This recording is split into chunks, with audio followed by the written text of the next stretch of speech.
Pariwisata kemungkinan menjadi sektor terakhir yang dibuka untuk memasuki tatanan kehidupan era baru dalam kaitan new normal di Bali. Kendati kasus COVID-19 terbilang landai, namun objek wisata hingga kini masih ditutup.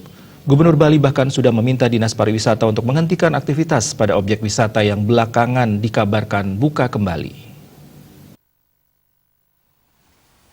Gubernur Bali Wayan Koster meminta pelaku pariwisata di Bali bersabar. Terlebih selama puluhan tahun terakhir sudah menikmati geberincing dolar dari hasil usahanya di Pulau Dewata. Ditegaskan kondisi pandemi COVID-19 harus disikapi dengan kebersamaan, pemahaman, dan empati. Kesehatan masyarakat itu harus betul-betul diutamakan. Apalagi Bali sebagai destinasi wisata terbesar dan dikunjungi wisatawan dunia terbilang sangat rawan. Pihaknya belum menolak pariwisata dibuka, tapi masih mempertimbangkan waktu yang tepat. Terutama saat situasi Bali betul-betul sudah kondusif, artinya bersih dari COVID-19 dan terhindar dari penularan. Pelaku pariwisata khususnya pengusaha mestinya jangan buru-buru melakukan PHK atau merumahkan karyawannya. Apalagi situasi pandemi baru berlangsung 3 bulan terakhir di Bali.